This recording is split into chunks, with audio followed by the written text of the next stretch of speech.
Assalamualaikum warahmatullahi wabarakatuh. Alhamdulillahirabbil alamin. Wassalatu wassalamu ala khatamil anbiya'i wa khairil mursalin wa ala alihi wa sahbihi ajmain. Pemirsa TVMU dan khusus keluarga besar Aisyah dan Persyarikatan Muhammadiyah yang saya banggakan. Pada edisi ini saya akan membahas sekilas tentang pergerakan perempuan Islam Muhammadiyah, yakni Aisyah,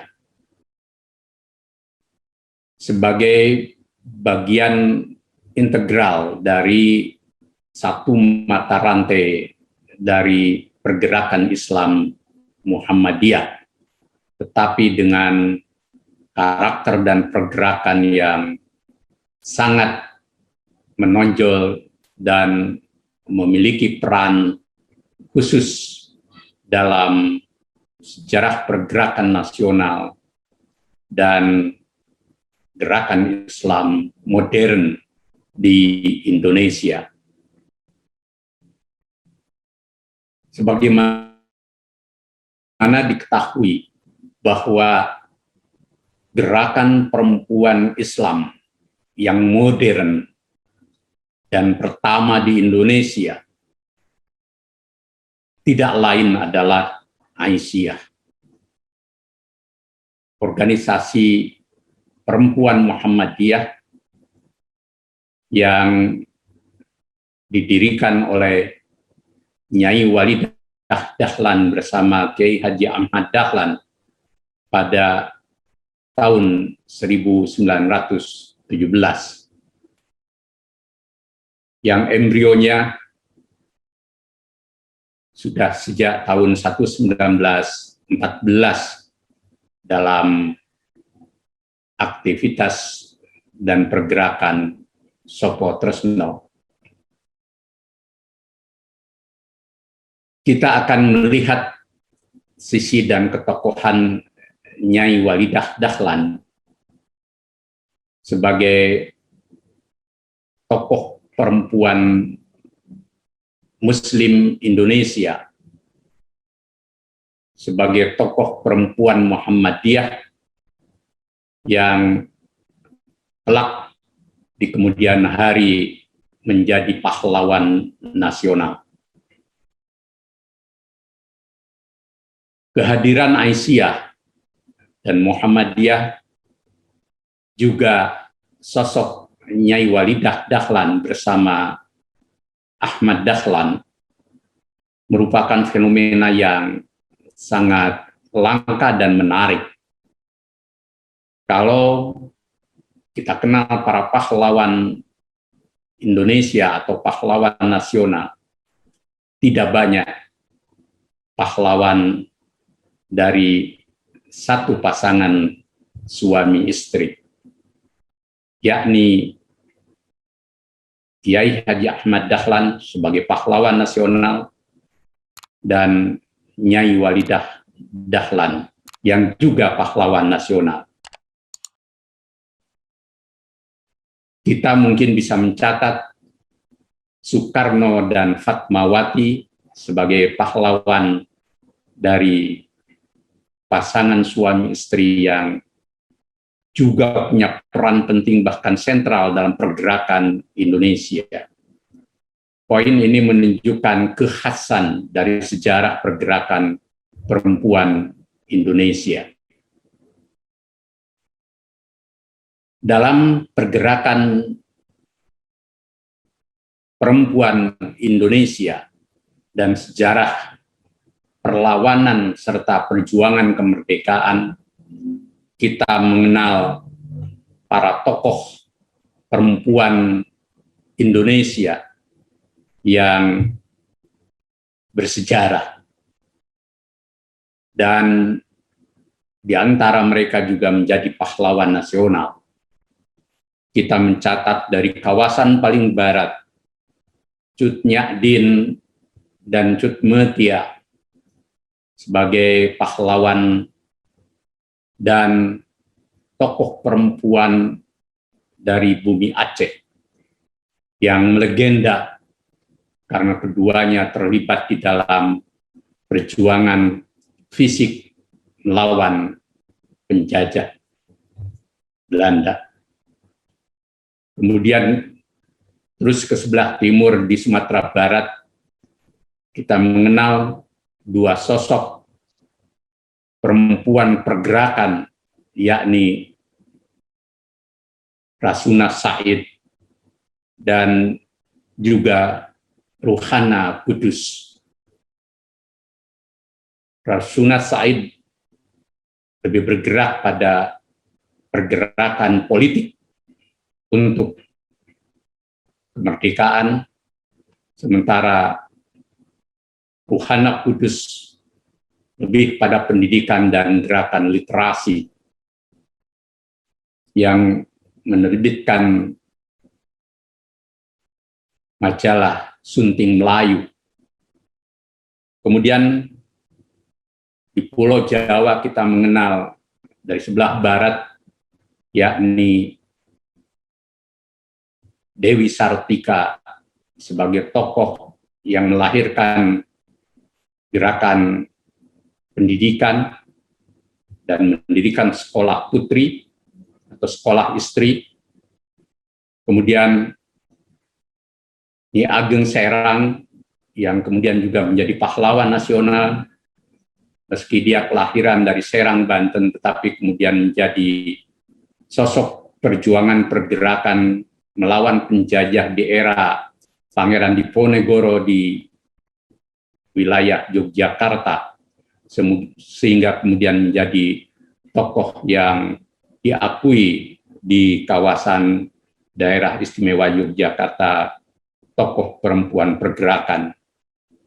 Juga tentu Raden Ajeng Kartini sebagai sosok yang bergerak dalam era modern untuk emansipasi perempuan Indonesia, sebagaimana juga tokoh-tokoh yang lain.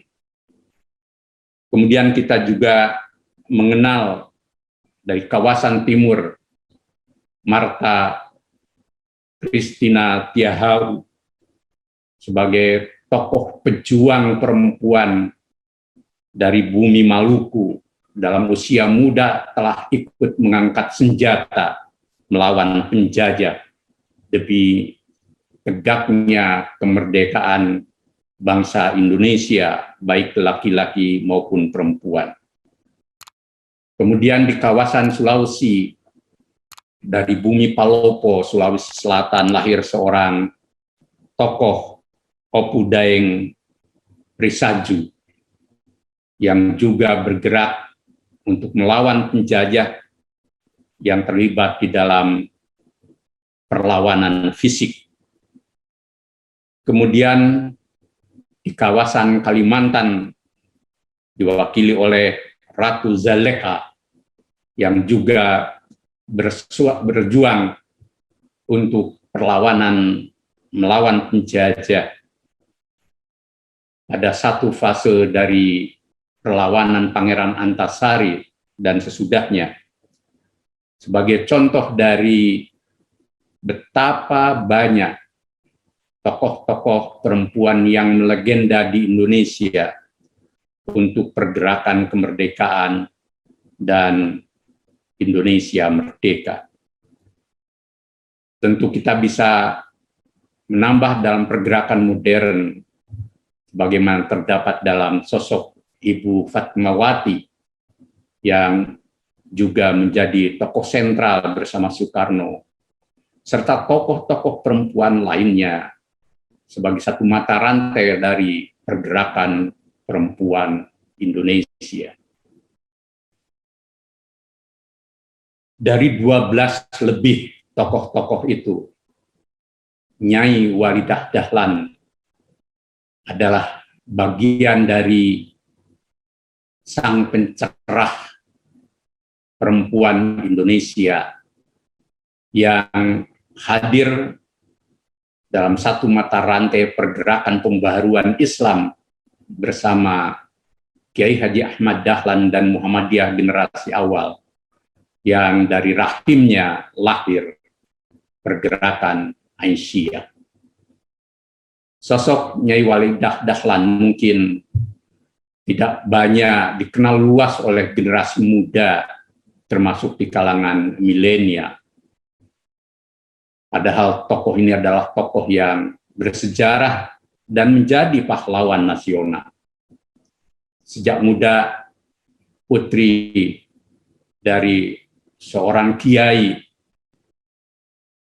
Muhammad Fadil dari Kauman ini juga sebagai salah seorang tokoh dari penghulu keraton, menjadi bagian dari mata rantai sejarah perempuan Muslim berkemajuan. Nyai Walidah Dahlan merintis asrama putri yang kemudian menjadi embrio dari muallimin dan muallimat bersama Kiai Dahlan. Kemudian biarpun beliau tidak langsung memimpin, karena Aisyah setelah berdirinya dipimpin oleh Siti Bariyah dan kemudian didukung oleh Siti Hayyinah, Munjiah, dan tokoh putri muda lainnya, tetapi merupakan tokoh sentral dari Aisyah. Bahkan setelah Kiai Haji Ahmad Dahlan meninggal tahun 23, Nyai Walidah Dahlan meneruskan perjuangan Muhammadiyah dan Aisyah. Tahun 26, Nyai Walidah Dahlan telah membuat heboh jagat publik Indonesia dari Surabaya ketika pada Muktamar ke-15 tahun 1926 beliau menjadi pemimpin muktamar sekaligus memberikan pidato kunci dalam muktamar itu. Ketika seorang perempuan berpidato di muka umum dan menjadi pemimpin sebuah kongres yang dihadiri oleh mayoritas perempuan laki-laki, itu merupakan fenomena baru. Sehingga media massa itu yang ada di Surabaya mencatat dan mempublikasikannya sebagai sebuah fenomena baru. Juga pesan-pesannya, selain untuk membangkitkan peran perempuan di ruang publik sebagai bagian dari misi dakwah, sekaligus juga membongkar sangkar besi budaya dan paham agama yang konservatif, yang mengkerangkeng perempuan hanya berada di wilayah domestik. Nyai Dahlan selalu lantang mengatakan bahwa peran domestik atau di rumah tidak menghalangi, bahkan harus menjadi bagian penting untuk juga berperan di wilayah publik untuk berdakwah dan memajukan harkat martabat perempuan.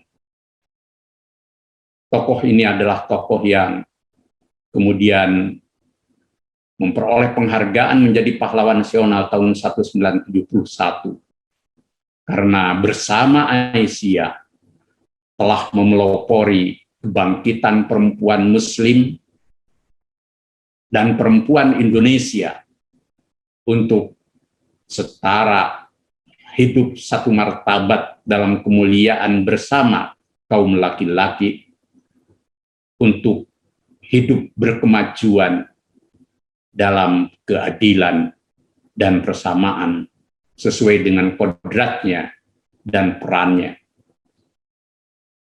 Aisyah secara institusi juga merupakan satu gerakan Islam yang fenomenal karena itulah satu-satunya pergerakan perempuan Islam modern yang menghadirkan pergerakan dakwah atau tabligh untuk mencerdaskan alam pikiran umat dan masyarakat, tetapi juga mendirikan lembaga pendidikan sejak pendidikan usia dini, kemudian berbagai macam kursus untuk kaum perempuan dan anak-anak remaja putri, yang itu merupakan satu ciri dari membongkar sangkar besi perempuan agar mereka terlatih, terdidik, berkeahlian, berkeilmuan.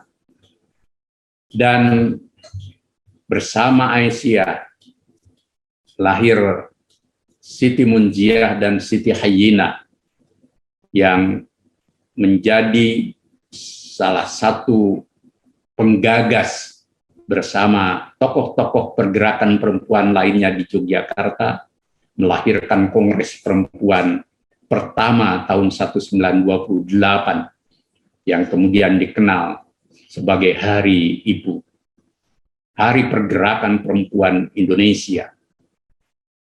Dan di situ keduanya menjadi narasumber yang menyampaikan pesan-pesan betapa pentingnya perempuan untuk perjuangan kemerdekaan, juga pentingnya meningkatkan kualitas dan harkat martabat perempuan sebagai satu derajat yang sama dengan kaum laki-laki, membangun peradaban yang maju. Kemudian setelah itu Aisyah berkembang sebagaimana Muhammadiyah dan kini berusia 1 abad lebih, yang menunjukkan bahwa fondasi dari pergerakan perempuan Islam modern ini sangatlah kokoh. Bahkan dalam perjalanannya, para peneliti dan ahli tentang Indonesia seperti James Pickett maupun Hefner mengakui dan mempublikasikan bahwa Aisyah adalah gerakan perempuan Islam modern terbesar, bukan hanya di Indonesia, tetapi di dunia. Dan kita sekarang bisa menyaksikan bahwa lebih dari 23.000 PAUD dan TK Aba, sekolah dasar dan menengah, bahkan Universitas Aisyah di Yogyakarta, Surakarta, dan Bandung, serta perguruan tinggi Aisyah lainnya di negeri tercinta, juga rumah sakit dan lembaga pelayanan kesehatan dan sosial, gerakan ekonomi, pemberdayaan kaum perempuan, juga perlindungan terhadap anak, dan berbagai aktivitas lainnya. Semua itu menunjukkan bahwa dari rahim Islam, dari rahim Muhammadiyah, dan dari rahim Aisyah, lahir kesadaran baru sejak awal abad ke-20, bahwa perempuan dan laki-laki itu bermartabat, berderajat yang sama mulianya untuk melahirkan berbagai macam pemikiran dan jejak perjuangan untuk kemajuan bangsa, negara, dan kemanusiaan semesta. Pergerakan perempuan Aisyah dan ketokohan Nyai Walidah Dahlan lahir dari perspektif Islam yang wasatiyah, berkemajuan. Dalam surat An-Nahl ayat 97 yang menjadi rujukan dari pergerakan Aisyah di antara rujukan lainnya, Allah berfirman, "Man 'amila shalihan min dzakari aw unsa wa huwa mu'min falanuhyiyanahu hayatan thayyibah wa lanajziyanahum ajrahum bi ahsani ma kanu ya'malun." Barang siapa yang berbuat amal soleh atau kebaikan yang melintasi, baik laki-laki maupun perempuan, dan mereka semua beriman, maka Allah pasti akan menjadikan mereka memperoleh kehidupan yang baik di dunia dan akhirat, dan mereka akan memperoleh pahala yang terbaik dari apa yang mereka lakukan. Ayat ini adalah ayat yang secara teologis, bahkan juga secara ideologis, merupakan perspektif baru di mana Islam sejak awal lahir dan dalam rangkaian Islam yang dibawa oleh Nabi akhir zaman Muhammad SAW menempatkan perempuan dan laki-laki dalam derajat yang sama, sebagaimana penciptaannya fi ahsanit taqwim. Itulah jejak teologis, ideologis, dan praksis Islam yang menempatkan perempuan dalam kesetaraan, keadilan, dan kualitas yang sama dengan laki-laki untuk membangun peradaban yang baik, membangun kebahagiaan hidup fid dunya wal akhirah. Perspektif Islam ini tentu bisa diperkaya oleh metodologi yang datang dari manapun, termasuk dalam pemikiran-pemikiran Barat, tetapi tetap tonggak dan akar tunggangnya pada Islam yang bersifat wasatiyah, berkemajuan. Maka pergerakan perempuan Islam dimanapun berada tidak bisa lari pada pendulum ekstrim, baik yang cenderung pada sekular dan liberal, maupun juga pada pandangan-pandangan yang konservatif dan literal. Pada titik inilah maka sesungguhnya pergerakan Aisyah dan ketokohan Nyai Walidah Dahlan harus dan perlu dilanjutkan oleh generasi Aisyah pada era ini dan sesudahnya memasuki abad kedua untuk melahirkan pandangan-pandangan baru yang lebih baik, misi dakwah dan tajdid yang lebih membaharui, dan perspektif perempuan Islam berkemajuan yang tetap berada di poros tengah yang dinamis dalam pandangan Islam bayani, burhani, dan irfani yang terintegratif, serta berpijak di bumi manapun dia berada, termasuk kehadiran Aisyah di bumi Indonesia sebagai rumah bersama untuk peran mewujudkan iman dan amal soleh dalam perspektif keilmuan dan pandangan gerakan perempuan yang wasatiyah berkemajuan dalam menyebarkan Islam sebagai rahmatan lil alamin.